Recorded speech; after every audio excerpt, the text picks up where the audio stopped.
Now that we have got the content, let's create our sidebar. Let's get back to the code, and here what I have done is I've added a sidebar class. Let's say take that one and let's just paste it over here. Now you can see what is happening is my content here is actually still acting like a block element, so it's taking the entire size. I need to float that. So let's get back to our content, which is over here. I'm going to say it has to float to the left.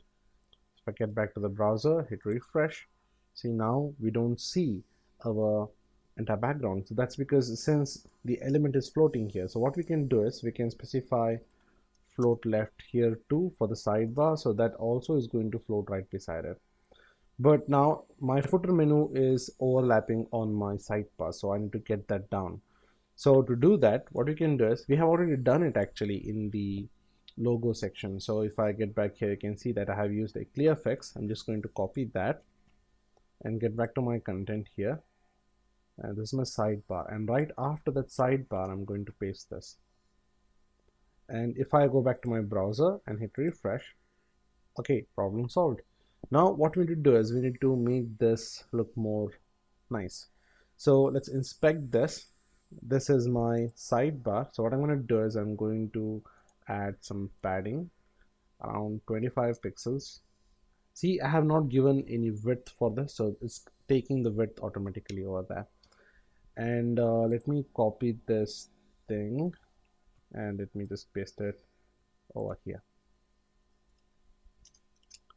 Okay, my sidebar part is ready. So inside this sidebar I have an h3,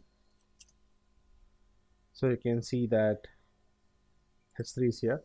I'm going to change some font style for that. So font family is going to be sans serif, and I want the color of the font to be in white color. And inside that sidebar we also have an unordered list. So I have already written some style for the unordered list while I was creating this one. So I'm going to copy this. Let's get back to our code and paste it here.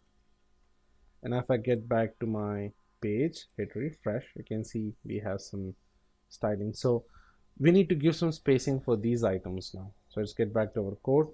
So I'm going to take this one. So basically what's happening is inside this I have li, and inside that I have an anchor tag. I'm going to call this as display block. Say margin bottom as 5 pixels. I'm going to change the color to white. I'll say that the font family is serif, that's fine. I'll say font style to be italic, and text decoration should be none. Save that, and if I get back to the browser, hit refresh, okay, that looks pretty good. Now the next part would be to work on the footer.